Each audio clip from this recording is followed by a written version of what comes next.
स्वदेशी जागरण मंच के बैनर तले आज पूर्वी दिल्ली के विकास मार्ग पर चाइनीज वस्तुओं की लड़ी जलाई गई। जो पिछले वर्ष डोकलाम का विषय हो या 15 तारीख को लद्दाख के अंदर गलवान घाटी में हमारे सैनिकों के द्वारा प्रहार कर हमारे सीमा रेखा पर घुसने का जो प्रयास चाइना ने किया, हम स्वदेशी जागरण मंच पिछले 10 वर्षों से चीन की मंशा को जानते हुए लगातार उसके विरोध का हम प्रदर्शन करते आ रहे हैं, लोगों को जागरूक करते आ रहे हैं। परंतु चीन ये भूल गया है कि जिस प्रकार 1962 में गलती से उसने हमारे ऊपर आक्रमण कर दिया था, अब उसको सचेत हो जाना चाहिए और उसको समझ जाना चाहिए कि 1962 नहीं, ये 21वीं सदी का नरेंद्र मोदी का भारत है, युवाओं का देश है। यहाँ युवा एक बार तो अनुरोध करता है और दूसरे बार उसकी छाती पर चढ़कर अपने हक को मांगने का साहस रखता है। चीन व्यापार के दम पर हमारे देश में, अन्य विदेशों में भी अपने आप को शक्तिशाली देश बनाना चाह रहा है। हम भाई के नाते उसका सम्मान करते हैं, परंतु जब भाई पागल हो जाता है तो उसको समझाने का भी तरीका हमको आता है। हम शी जिनपिंग के राष्ट्रपति को बताना चाहेंगे कि वो समझ जाए।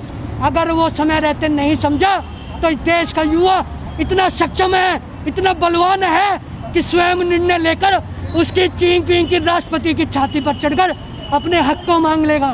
व्यापार करना है, भाई के नाते व्यापार करो, छोटे भाई के नाते व्यापार करो, परंतु हमारे पैसों के द्वारा आतंकवादियों को फंड देकर, अपने सैनिकों को फंड देकर हमारे देश के नागरिकों को, हमारे देश के सैनिकों को हम मरने नहीं देंगे। स्वदेशी जागरण मंच के बैनर तले आज पूर्वी दिल्ली के विकास मार्ग पर चाइनीज वस्तुओं की लड़ी जलाई गई।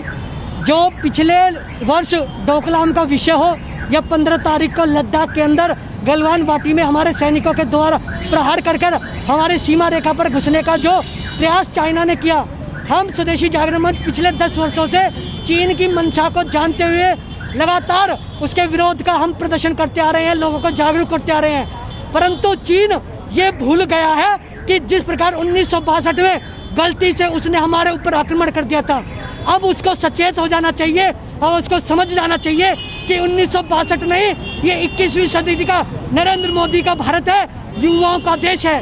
यहाँ युवा एक बार तो अनुरोध करता है और दूसरे बार उसकी छाती पर चढ़कर अपने हक को मांगने का साहस रखता है। चीन व्यापार के दम पर हमारे देश में, अन्य विदेशों में भी अपने आप को शक्तिशाली देश बनाना चाह रहा है। हम भाई के नाते उसका सम्मान करते हैं, परंतु जब भाई पागल हो जाता है तो उसको समझाने का भी तरीका हमको आता है। हम शी जिनपिंग के राष्ट्रपति को बताना चाहेंगे कि वो समझ जाए। अगर वो समय रहते नहीं समझा तो इस देश का युवा इतना सक्षम है, इतना बलवान है कि स्वयं निर्णय लेकर उसकी शी जिनपिंग की राष्ट्रपति की छाती पर चढ़कर अपने हक को मांग लेगा। व्यापार करना है, भाई के नाते व्यापार करो, छोटे भाई के नाते व्यापार करो, परंतु हमारे पैसों के द्वारा आतंकवादियों को फंड देकर, अपने सैनिकों को फंड देकर हमारे देश के नागरिकों को, हमारे देश के सैनिकों को हम मरने नहीं देंगे।